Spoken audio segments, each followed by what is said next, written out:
j'ai commencé bergère à l'âge de 23 ans, donc c'était il y a environ 15 ans maintenant.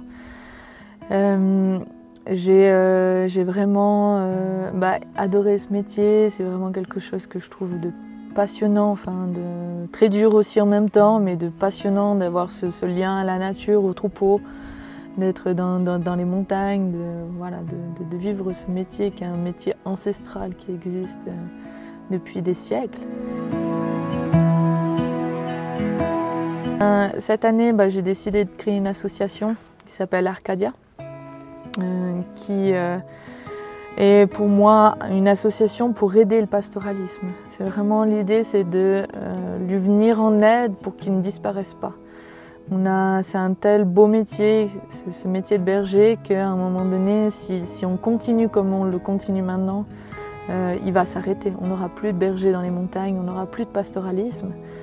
Et il était essentiel pour moi qu'on trouve des moyens en fait, d'aider ces bergers à continuer de faire ce métier.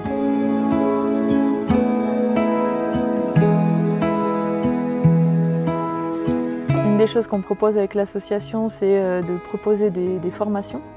Alors déjà des formations pour les randonneurs, pour qu'ils comprennent en fait, ce métier qui est le métier de berger.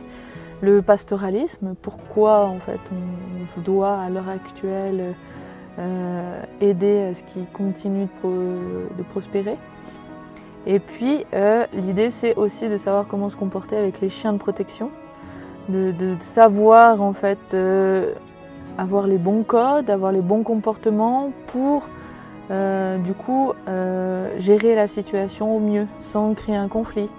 Et puis ne pas avoir peur, parce qu'une des choses qui fait qu'on a un conflit avec un chien, c'est qu'on a peur et qu'on a des gestes qui ne correspondent pas à ce qu'il faut.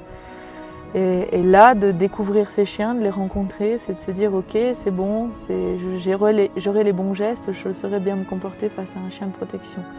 Du coup, on ne veut pas éliminer le tourisme, comme on ne veut pas éliminer le pastoralisme, mais c'est d'arriver à quelque chose qui cohabite.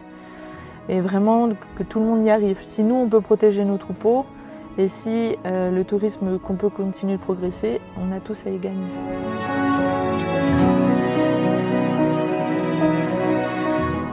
Ensuite, c'est pour moi important que l'argent qui sera en fait donné grâce à ces formations servira à créer des formations aussi pour les éleveurs qui, eux, du coup, prennent des chiots, prennent des chiens, et puis ont besoin aussi d'être formés, de savoir comment les socialiser au mieux, et puis d'avoir des chiens les plus performants possibles dans nos alpages, et qui ne vont pas forcément aller aboyer les randonneurs. Donc voilà.